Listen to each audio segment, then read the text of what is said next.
तो आज हम एक्सप्लेन करेंगे स्क्विड गेम सीजन 1 का। तो चलिए बिना देरी के शुरू करते हैं। तो जैसे यह मूवी शुरुआत होता है तो इस मूवी का मेन कैरेक्टर हमें सियोन को दिखाया जाता है और आज उसका बेटी का बर्थडे होता है, इसीलिए उसका मदर उसको कुछ पैसा देता है ताकि वो अपने बेटी को डिनर पर ले जा सके। लेकिन सियोन के तो बहुत ही ज्यादा पैसा की जरूरत होता है, इसीलिए वो अपना मदर को एटीएम कार्ड चुरा लेता है। इसके बाद वो अपना मदर को पूरा पैसा चुरा लेता है और पैसों को लगा देता है हॉर्स राइडिंग में, और इस गेम में वह 4 मिलियन वॉन जीत जाता है। अब सियोन ने एक बड़ी सी कंपनी से बहुत सारे पैसा उधार ले लिया था, इसीलिए वो सारा कंपनी का मेंबर इसके पीछे पड़ जाते हैं। फिर वो सियोन को पकड़ लेते हैं और उसको काफी मारते भी है। फिर सियोन उसको पैसा लौटाने के लिए जब पॉकेट अपना चेक करता है तो वो देखता है कि उसके पॉकेट में पैसा है ही नहीं। तब उसे याद आता है कि जब वो इन लोगों से बचकर भाग रहा होता है तभी वो एक लड़की से टकरा जाता है, तो जरूर उसी लड़की ने इसका जेब काट लिया होगा। अब तो सियोन के पास पैसा होता ही नहीं, इसीलिए वो लोग सियोन को 1 महीना के लिए टाइम देता है। फिर इसके बाद सियोन कुछ पैसा को अर्जेंट करता है और अपना बेटी को डिनर पर ले जाता है। इसके बाद सियोन जल्दी सी स्टेशन पे पहुंचता है, लेकिन अनलकी उसका ट्रेन तो मिस हो गया था। फिर सियोन वहां पर बैठकर अगला ट्रेन को इंतजार कर रहा होता है, तभी उसके पास एक आदमी आता है और यह एक अननोन पर्सन था, यानी कि सियोन उसके बारे में कुछ भी नहीं जानता था। फिर वो अननोन पर्सन कहता है कि मैं तुम्हारे साथ एक गेम खेलना चाहता हूँ, अगर तुम यह गेम जीत गए तो मैं तुमको 1 लाख वॉन दूंगा। फिर इतने सारे पैसा सुनकर सियोन गेम को खेलने के लिए रेडी हो जाता है। इसके बाद सियोन काफी ज्यादा मार खाने के बाद यह गेम जीत जाता है, यानी कि सियोन 1 लाख वॉन जीत गया। इसके बाद सियोन को वो अननोन पर्सन एक कार्ड देता है और कहता है तुम्हें और भी ज्यादा पैसा जीतना हो तो इस कार्ड पर दिया हुआ नंबर से तुम कांटेक्ट करना। इसके बाद सियोन जब घर जाता है तो उसके मदर उसे कहती है कि तुम्हारे बेटी अगले साल यूएस में शिफ्ट होने वाली है। फिर हमें यहाँ पर पता चलता है कि सियोन का डिवोर्स हो गया है और उसका पत्नी ने दूसरी शादी कर ली है। लेकिन सियोन कभी भी नहीं चाहता था कि उसका बेटी उससे दूर जाए, लेकिन उसको बहुत सारे पैसा चाहिए था उसको बेटी को कस्टडी को वापस लेने के लिए, तो इसीलिए सियोन उस कार्ड वाला नंबर पे कांटेक्ट करता है। इसके बाद सियोन को एक गाड़ी में लाया जाता है जिसमें बहुत सारे लोग होते हैं। फिर उसके सभी लोग को बेहोश कर दिया जाता है। फिर जब उन लोगों की आंख खुलता है तो वो लोग एक फैसिलिटी में पाते हैं और वहां पर टोटल 56 लोग थे और उन सभी लोगों को एक यूनिफॉर्म पहनाया गया था। इस फैसिलिटी का होस्ट यानी कि लीडर एक आदमी था और वो सभी मेंबर पर नजर रख रहा होता है। और यहाँ पर एक कॉमन चीज था कि जितना भी लोगों को यहाँ पर लाया गया था वो सभी ने कर्ज ही लिया था। सियोन यहाँ पर प्लेयर नंबर 1 से मिलता है जो कि एक बूढ़ा आदमी होता है और उस बूढ़ा आदमी को ब्रेन ट्यूमर था और यही वजह था जो कि वो यहाँ पर आया था। इसके बाद यहाँ पर 2 प्लेयर जिनमें लड़कियों के नाम साइबोक होता है और लड़का के नाम जेंक होता है, और यहाँ पर दोनों के बीच में फाइट होने लगता है। और यहाँ पर साइबोक वही लड़कियां थी जो कि सियोन की पैसा लेकर भाग गई थी। सियोन तो उसको देखते ही पहचान जाता है, इसीलिए वो अपना पैसा मांगने के लिए उसके पास जाता है, लेकिन उसी टाइम कुछ गार्ड आ जाते हैं और उनका फेस अच्छे तरह से कवर था। गार्ड उन सभी लोगों को बताता है कि तुम्हें टोटल 6 गेम खेलना होगा और जो भी इस गेम का विनर होगा उसे बहुत सारे पैसा मिलेगा। उसके बाद उन सभी को एक कॉन्ट्रैक्ट पर साइन कराया जाता है और उस कॉन्ट्रैक्ट में 3 सबसे बड़ा रूल था। पहला रूल यह था कि कोई भी मेंबर अपना मर्जी से गेम को छोड़कर नहीं जाएगा। दूसरा रूल यह था कि जो भी प्लेयर खेलने से मना करेगा उसको एलिमेंट कर दिया जाएगा, और उनके मुताबिक एलिमेंट के मतलब क्या था ये तो हम आगे जानेंगे। और तीसरा रूल यह था कि कोई भी प्लेयर इस गेम को खेलना नहीं चाहते तो वो इस गेम को छोड़कर जा सकते हैं। इसके बाद इन सभी को गेम के लिए ले जाया जाता है। फिर इसके बाद हम देखते हैं कि सियोंग अपना क्लासमेट सेंगबो से मिलता है जो कि उसको बचपन से ही जानता था। सियोंग उसको वहाँ पर देखकर काफी ज्यादा हैरान होता है क्योंकि वो किसी काम के लिए आउट ऑफ कंट्री चला गया था और फर्स्ट गेम के लिए एक काफी बड़ा एक डॉल था। और इस गेम का रूल सिंपल था कि डॉल जब भी गाना गाएगा उन सभी को आगे बढ़ना है, और जैसे ही डॉल गाना गाना बंद करेगा तो उन सभी को रुक जाना है और मूव नहीं करना है, और कोई भी हिलेगा तो उसे एलिमेंट कर दिया जाएगा। अब स्टार्टिंग में तो इन सभी को एक प्रैंक लग रहा होता है, लेकिन तभी एक लड़का हिलता है तो उसे मार दिया जाता है। तो यही होता है एलिमेंट के मतलब, यानी कि उसे मार दिया जाएगा। और यह देखकर वो सभी लोग डर जाते हैं और उन्हें पता चल जाता है कि वो सभी लोग खतरे में हैं, इसीलिए वह सभी लोग डरते हुए इधर उधर भागने लग जाते हैं। और स्क्विड गेम का एक रूल था कि जो भी हिलता है उसे मार दिया जाता है, और जितने भी सर्वाइवर होते हैं वो किसी न किसी तरीका को इस गेम को कंप्लीट कर ही देते हैं। और अब जितने भी लोग मर गए होते हैं उन सभी को डेड बॉडी को यहाँ से ले जाया जाता है, और अब 465 में से सिर्फ 265 ही प्लेयर रह चुके हैं। अब वह सभी प्लेयर इतना ज्यादा डर जाते हैं कि कोई भी गेम को खेलना नहीं चाहते हैं। लेकिन जैसे रूल नंबर 3 था कि जो भी प्लेयर चाहे वो इस गेम को इस स्किप कर सकते हैं। तो इसीलिए इसका लीडर वोटिंग करवाते हैं, लेकिन इससे पहले प्राइज मनी को दिखाया जाता है जो कि विनर को मिलेगा। और जो भी प्लेयर इस गेम को छोड़कर चला जाएगा और जो भी प्लेयर मर गया होगा उन सभी फैमिली मेंबर को यह पैसा मिल जाएगा। और यह टोटल प्राइज 45 बिलियन वॉन होती है। इसके बाद वोटिंग करवाया जाता है और मेजोरिटी इस गेम को खेलना नहीं चाहता था, इसलिए इस गेम को बंद करवा दिया जाता है। अगर फ्यूचर में वो लोग कभी भी चाहे तो इस गेम को ज्वाइन कर सकते। इसके बाद वो सभी प्लेयर को घर पर छोड़ दिया जाता है। नेक्स्ट डे सियोन पुलिस स्टेशन पर जाता है और वह पुलिस को सारा बात बता देता है, लेकिन इन लोगों को सियोन के बात पर विश्वास नहीं होता है और उल्टा सियोन को पागल समझने लग जाते हैं। इसके बाद सियोन उसी कार्ड को दिखाया जाता है जो कि उसको दिया गया था, लेकिन हैरानी वाला बात यह था कि उस कार्ड पर जो नंबर था वो रॉन्ग नंबर था। इसके बाद सियोन जब घर पे जाता है तो उसका मदर घर पर नहीं था। घर सियोन के क्लासमेट संगू अपने मदर को छुप कर देख रहा था। तभी उसी जगह सियोन चले आता है। फिर संगू उसे अपसेट होकर बताता है कि मेरे ऊपर 6 बिलियन का कर्ज है। वो बताता है कि मैंने क्लाइम का पैसा लेकर स्टॉक मार्केट में लगा दिया था, लेकिन अनलकी सारा पैसा डूब गया। तभी सियोन के पास हॉस्पिटल से कॉल आता है और सियोन के मदर को पावर पूरा इंजेक्टिंग था, लेकिन डायबिटीज के ट्रीटमेंट न होने के कारण से उसका चोट और भी ज्यादा बढ़ गया था। फिर डॉक्टर सियोन को बताता है कि तुम्हारा मदर का ट्रीटमेंट हो सकता है, लेकिन इसके लिए हमको तुम्हारे मदर का पाँव को काटना पड़ेगा। लेकिन ऑपरेशन के दौरान बहुत सारे पैसा लगने वाले थे, लेकिन सियोन के पास एक भी पैसा भी नहीं था और इंश्योरेंस अपने मदर का वो तो पूरा पैसा पहले ही उड़ा चुका था। अभी सियोन पैसा के लिए अपने वाइफ के पास जाता है, लेकिन उसका वाइफ पैसा देने से साफ मना कर देता है। तभी सियोन की वाइफ अपने हस्बैंड से बताता है कि सियोन आया था पैसा मांगने के लिए। तभी उसका हस्बैंड सियोन को पैसा देने के लिए आता है और कहता है कि साथ साथ तुम मेरे फैमिली से दूर ही रहना। तभी सियोन उसको मारने लग जाता है और तभी उसी टाइम उसका बेटी भी आ जाता है। इसके बाद सियोन के एक फ्रेंड अपने बॉस से पैसा मांगने के लिए जाता है, लेकिन उसका बॉस पैसा देने से साफ मना कर देता है। तभी इसी के बीच दोनों के बीच में बहुत ही ज्यादा फाइट होने लग जाता है और तभी उसका बॉस के हाथ एक मशीन में चले जाता है और सियोन का फ्रेंड मौका पाकर पैसे लेकर यहाँ से भाग जाता है। फिर इसके बाद सियोन के फ्रेंड अपने घर पे आता है और अपने वाइफ से कहता है तुम अपना पहला फ्लाइट लो और जाओ यहाँ से तुम। इसके बाद सायुक एक एजेंट से मिलती है क्योंकि उसकी मदर को नॉर्थ इंडिया से साउथ इंडिया में लाना था। सायुक वही लड़की जो कि सियोन का जेब काटी थी,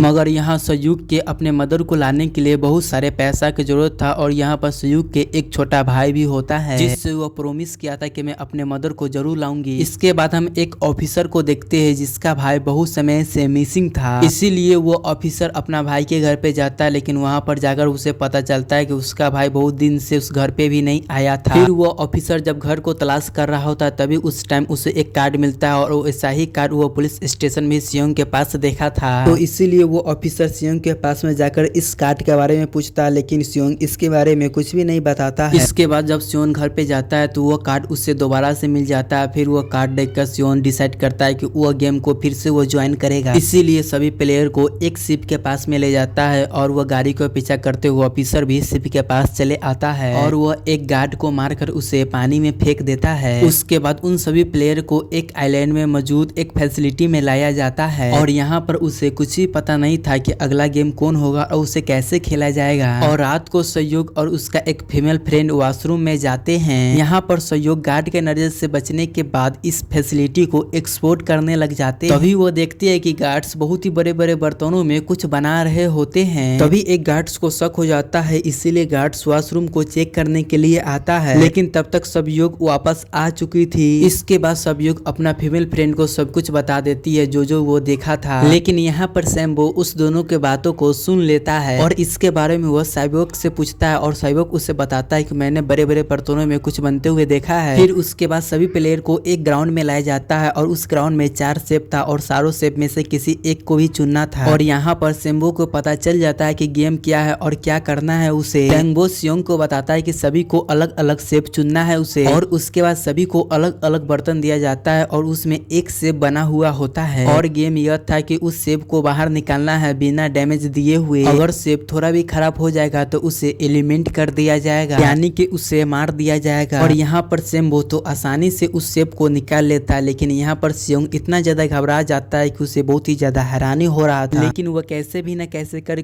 इस गेम को जीत लेता है। इसके बाद उन सभी प्लेयर को एक रूम में लाया जाता है। इस गेम में 187 प्लेयर वापस आए थे और अब 108 ही बचे हैं। और इसके बाद सभी को खाना दिया जाता है और खाना ही के वजह से जैन को एक लड़के से फाइट हो जाता है और जैन उस लड़की को इतना मारता है कि उसे मौके पर ही मौत हो जाता है। और यहाँ पर हम एक प्लेयर प्लेयर को देखते हैं जो कि डॉक्टर होता है और वह गार्ड के साथ मिलकर वो सभी मरे हुए प्लेयर को ऑर्गन्स निकाल को चाइना में बेचा करते थे। इसीलिए जब भी बॉडी को ले जाया जाता है तो वो बॉडी को गायब कर दिया जाता है, क्योंकि यह सभी एक प्लान के अनुसार ही चल रहा था। और यही एक वजह था कि कंट्रोल रूम में भी वो अपना एक आदमी को बैठा रखा था जो कि उन सभी लोगों के फोटो और वीडियो डिलीट कर देता था। और गार्ड्स तो उस गेम के बारे में पहले ही बता देता था ताकि वो डॉक्टर इस गेम को सरवाइव कर सके। यहाँ पर गार्ड्स डॉक्टर को बताता है कि हम आज प्लेयर को खाना कम दिए हैं ताकि वो आपस में झगड़ा कर सके, जिससे यह होगा कि पूरा बिग प्लेयर इस गेम से आउट हो जाएगा। साथ में गार्ड्स अपने अगले गेम के बारे में उस डॉक्टर को बता देता है और 30 मिनट के बाद इस गेम में लाइट बंद होने वाला था। यहाँ पर सेनवो को पता था कि अब वो योग्य की टीम जरूर उल्टा काम करेगा, इसीलिए वो अपने टीम को बुलाकर रिलैक्स होने के लिए कहता है। तो वो जो डॉक्टर होता है वो जाकर जैम के टीम में शामिल हो जाता है और डॉक्टर उस जैम को बता देता है कि अगला गेम क्या होने वाला है। इसके बाद लाइट ऑफ हो जाता है। जैन अपने बाकी टीम के साथ मिलकर बाकी के टीमों को मारने लग जाता है। जैन एक लड़की के मारकर सब युग के मारने के लिए जाता है, तभी जैन आकर उसे बचा लेता है। इसके बाद गार्ड यहाँ पर आकर उन सभी को रोक लेता है और यहाँ पर टोटल अब 80 ही लोग बचा था। और इसके बाद इन सभी को तीसरे गेम के लिए ले जाया जाता है और उन सभी से एक टीम बनाने के लिए कहा जाता है और वो लोग ऐसा ही करते हैं, सब अपना अपना टीम बना लेते हैं। अब क्योंकि जैन को अगले गेम के बारे में सब कुछ पता होता है, इसलिए सब युग के अपने फीमेल फ्रेंड को अपना टीम में नहीं रखता है। इसके बाद सियोंग भी अपना एक टीम बना लेता है। अब उसको एक टीम का जरूरत थी तो इसलिए सब युग के फीमेल फ्रेंड उसके टीम में शामिल हो जाते हैं। और यह गेम एक टग ऑफ वार की तरह होता है, यानी कि अपने सामने वाला टीमों को नीचे गिराने का था। इसके बाद गेम चालू हो जाता है और जैन की टीम बड़ी ही आसानी से गेम को जीत लेता है। इसके बाद बारी होता है सैंगबो की टीम के। अभी वो बूढ़ा प्लेयर कहता है कि मैंने अपना जिंदगी में बहुत ही बार टैंग ऑफ वार खेल चुका हूँ, इसीलिए वो सभी को गाइड्स करता है कि वो इस गेम को कैसे जीत सकता है। फिर वो लोग किसी न किसी तरीका से इस गेम को जीत जाते हैं। फिर इसके बाद दिखाया जाता है कि 30 मिनट के बाद फिर से लाइफ ऑफ हो जाएगा, इसीलिए सैंगबो सबको कहता है कि सब गोटा रेडी रहना है। तो इसीलिए सब डिसाइड करता है कि हम एक एक कर पहरा देंगे। अब जैंग के टीम में एक से एक चालाक प्लेयर होता है, तो इसीलिए जैंग को डर लग गया कहीं उसका ही टीम उसे ही ना साइड पर लगा दे, यानी कि कहीं जैंग को ही ना अपने रास्ते पर से हटा दे। दूसरी तरफ गार्ड्स और डॉक्टर मिलकर डेड बॉडी का ऑर्गन्स निकाल रहे होते हैं और इन ऑर्गन को डिलीवरी करने के लिए जाना था गार्ड नंबर 28 और 29 को। और वह सभी उस डेड बॉडी के बारे में बात करने लग जाते हैं जिसका एक ही किडनी था और वह सभी ज़ॉम्बी कह रहे होते हैं। और जो गार्ड नंबर 29 था वो कोई और नहीं बल्कि एक पुलिस ऑफिसर था और वो गार्ड के भेष में यहाँ पर आया था। और वो इन सभी के बात सुनकर उसे शक होने लग जाता है कहीं ये लोग मेरा भाई की ही तो नहीं बात कर रहे, और उसका भी एक ही किडनी था। और इसके बाद गार्ड नंबर 28 और 29 ऑर्गन्स डिलीवरी करने के लिए चला जाता है और रास्ते में वो नोटिस करता है कि टैनर के अंदर तो बम लगा हुआ है। अभी 28 बताता है कि जब हम लोग यहाँ से निकल जाएंगे तो इस जगह को ब्लास्ट कर दिया जाएगा। तभी 29 नंबर उससे पूरा इन्फॉर्मेशन लेने का कोशिश करता है, इसीलिए 29 पर उसे शक होने लग जाता है, इसीलिए उसको फेस अपना दिखाने के लिए कहता है। और इसी जगह वो ऑफिसर अपना फेस दिखा देता है, लेकिन साथ साथ उसे गन पॉइंट पर भी रखा था। और साथ में ऑफिसर उस एक किडनी वाले के दिया पूछता है कि वह कौन है जिसे तुम लोग ज़ॉम्बी कह रहे होते हैं। तभी 28 कहता है वो तो सिर्फ एक लड़की थी। फिर यहाँ पर 28 कहता है कि तुम लीडर के रूम में जाकर देख सकता है, वहाँ पर सभी का डाटा रखा हुआ है। यह जानने के बाद वो ऑफिसर 28 को मार डालता है। इधर यह डॉक्टर अगली गेम के बारे में उस गार्ड से पूछने लग जाता है, मगर इस गार्ड को अगली गेम के बारे में कुछ भी पता नहीं था, इसीलिए डॉक्टर भी गुस्सा जाता है और वो एक गार्ड को पकड़ लेता है और उन दोनों के बीच में फाइट होने लग जाता है। इसी फाइट के दौरान वो डॉक्टर यहाँ से भाग जाता है और उसका पीछा एक गार्ड करने लग जाता है। यहाँ पर गार्ड्स डॉक्टर को अपने बात में फुसला कर उसको मारने ही वाला होता है। तभी लीडर आकर उस गार्ड को भी मार देता है और बाद में वो डॉक्टर को भी मार डालता है। और साथ साथ 28 नंबर का डेड बॉडी भी मिल जाता है और मेन लीडर को पता चल जाता है कि इस फैसिलिटी में कोई घुस गया है। उधर वो ऑफिसर उस फ्रंटमैन के रूम तक पहुंच जाता है और वो चेक करते करते एक ऐसा रूम में जाता है जहां पर वो सभी का रिकॉर्ड था। जब वो ऑफिसर सबका रिकॉर्ड चेक कर रहा होता है तभी उसी में से उसका भाई का भी बिनिंग में नाम था। फिर इधर सभी प्लेयर को 4th गेम के लिए ले जाया जाता है और वहाँ पर सभी प्लेयर को अपना पार्टनर चुनने के लिए कहता है और वो प्लेयर करते भी ऐसा है, अपना अपना पार्टनर को चुन लेते हैं। सभी बिग के फ्रेंड भी अपना पार्टनर ढूंढने की कोशिश करने लग जाता है, लेकिन उसका पार्टनर कोई भी नहीं बनता है। उसके बाद सभी प्लेयर को 10-10 मार्बल दिए जाते हैं। असल में यह गेम एक ऐसा होता है कि अपने पार्टनर से सभी मार्बल लेना होता है गैर बिना जोर दबस्ती के, और दूसरा प्लेयर वो होगा जिनके पास मार्बल नहीं होगा, उसे मार दिया जाएगा। फिर इसके बाद सेंगू और सियोन के फैन एक गेम खेलते हैं और उसको डेट करना था कि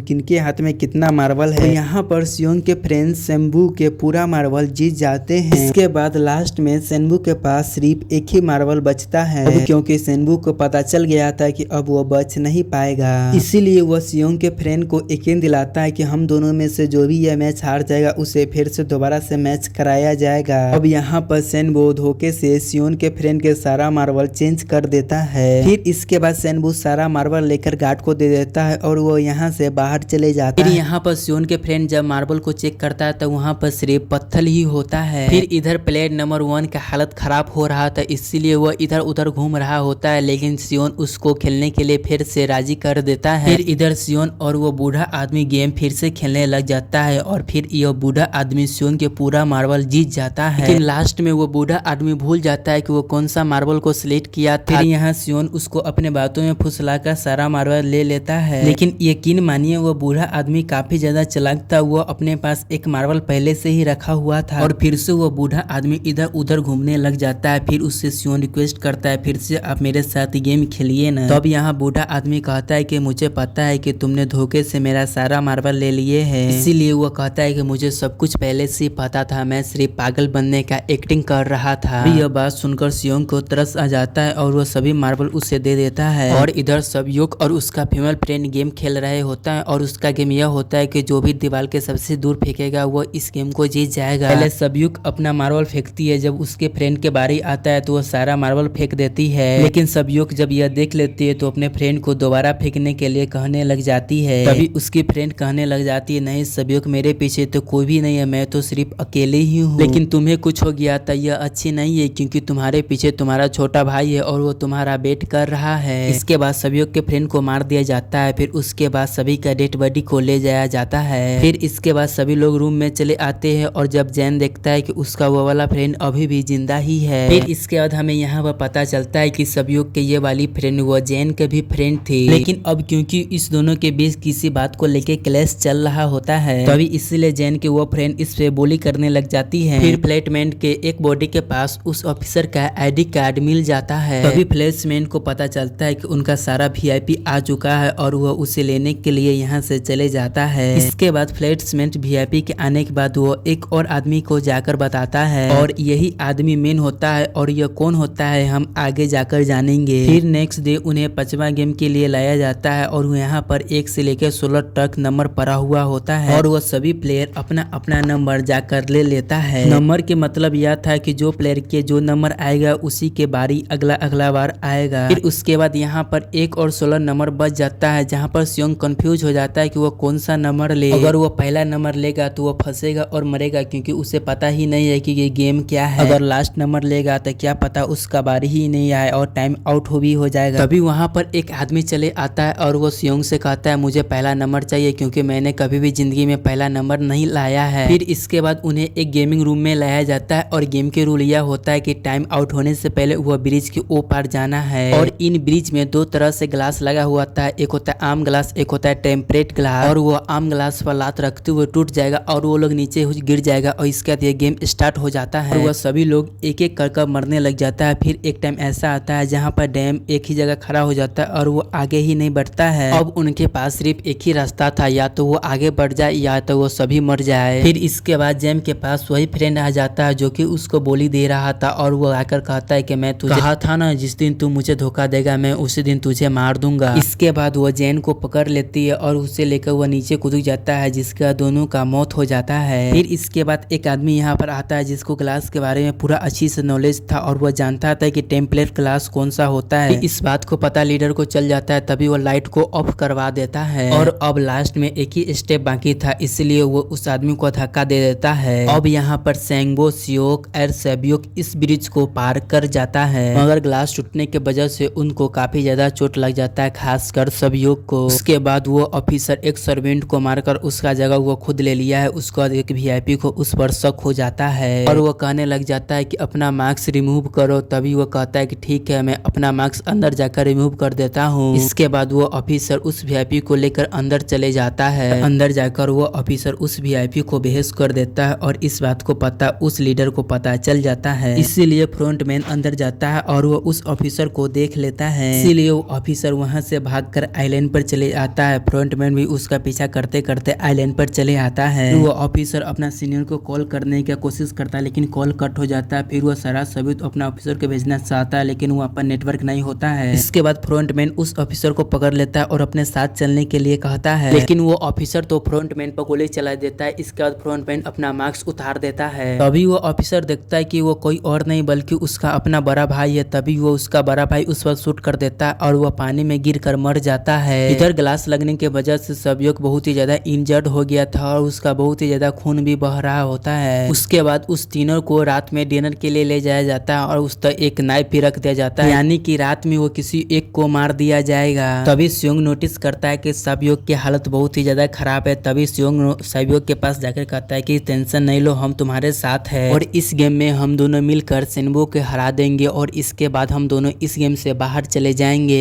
अभी संयोग कहता है कि मेरा ऑर्गेनाइजेशन में एक छोटा सा भाई है, अगर हम दोनों में से कोई भी बच कर जाएगा तो उसको ध्यान रखना होगा। अब संयोग की हालत बहुत ही ज्यादा खराब था। अब उसको एक डॉक्टर की जरूरत था, इसीलिए स्योंग किसी की मदद लेने के लिए बाहर जाता है और गेट को खटखटाता है। लेकिन जब तक वो वापस आता है तब तक सेनबो संयोग को मार दिया होता है। अभी नेक्स्ट डे गेम नंबर 6 में ले जाया जाता है और गेम का एक सिंपल रूल था, मार दो या मर जाओ। इस गेम का नाम था स्क्विड गेम और इसके बाद गेम स्टार्ट हो जाता है और इन दोनों के बीच खतरनाक फाइट स्टार्ट हो जाता है। लेकिन लास्ट में सेनबो की हालत खराब हो जाता है। अभी स्योंग कहता है कि मैं इस गेम को रोकना चाहता हूँ। तभी स्योंग जाकर सेनबो के कहता है साथ चलने के लिए, लेकिन सेनबो तो अपने आप को ही मार डालता है जिसके वजह से स्योंग गेम को जीत जाता है। अभी फ्रंटमैन कहता है कि तुम बहुत ही अच्छा खेला है और मुझे तुम पर इतना यकीन नहीं था। फिर उसको स्योंग के अपने घर पर छोड़ दिया जाता है और स्योंग के पास एक एटीएम कार्ड होता है और वो स्योंग जब इस एटीएम कार्ड को चेक करता है तो वो सारा पैसा उसके अकाउंट में भेज दिया जाता है। इसके बाद स्योंग अपने घर पे जाता है लेकिन जब तक उसका मदर का डेथ हो चुका था। फिर इसके बाद हमें 1 साल के बाद का सीन को दिखाया जाता है जहाँ पर हम देखते हैं कि स्योंग की हालत बहुत ही ज्यादा खराब हो चुका था, यानी कि वो अब नशा करने लग गया था। फिर एक दिन उसे फूल बेचने वाली औरत एक कार्ड देता है और उस कार्ड में एक एड्रेस लिखा हुआ होता है। फिर स्योंग उस एड्रेस पर जाता है और जाकर देखता है कि ये सारा कारनामा किया हुआ किसी और के नहीं बल्कि वह एक नंबर प्लेयर उस बूढ़ा आदमी के है और वह बूढ़ा आदमी अभी भी जिंदा है। फिर वह बूढ़ा आदमी बताता है कि मैं अपने लाइफ से बोर हो चुका था और यह सारा गेम मैं अपने क्लाइम के साथ मिलकर बनाया था ताकि मैं लोगों को मरता हुआ देखकर एंजॉय कर सकूं। और हाँ, मैंने किसी को मजबूर नहीं किया था इस गेम को खेलने के लिए और मैं इस गेम को देखने से ज्यादा गेम को खेलने के लिए पार्टी ज्वाइन किया था ताकि बहुत ही ज्यादा मजा आ सके। और यह कहते हुए इस बूढ़ा आदमी की मौत हो जाता है। फिर इसके बाद स्योंग उस साइबो के छोटे भाई के पास जाता है और उसे लेकर जाता है सेंगबो के मदर के पास और उसे कहता है कि आप इस बच्चे को ख्याल रखना है और साथ साथ उसे एक बॉक्स भी देता है जिसमें काफी ज्यादा पैसा था। फिर स्योंग उसी स्टेशन पर जाता है जहाँ पर उसे एक अननोन पर्सन मिला था क्योंकि उसे मूवी के शुरुआत में भी मिला था। फिर उस अननोन पर्सन को स्योंग पीछा करने लग जाता है लेकिन तब तक वो यहाँ से भाग जाता है। फिर स्योंग उस कार्ड वाला नंबर पे कॉल करता है और कहता है तुम लोग कौन हो और क्यों खेल रहे लोगों को जिंदगी से खेल। तो अब यह मूवी यहाँ पर ही खत्म हो जाता है और मैं इसका नेक्स्ट सीजन बहुत ही जल्द लाने वाला हूँ।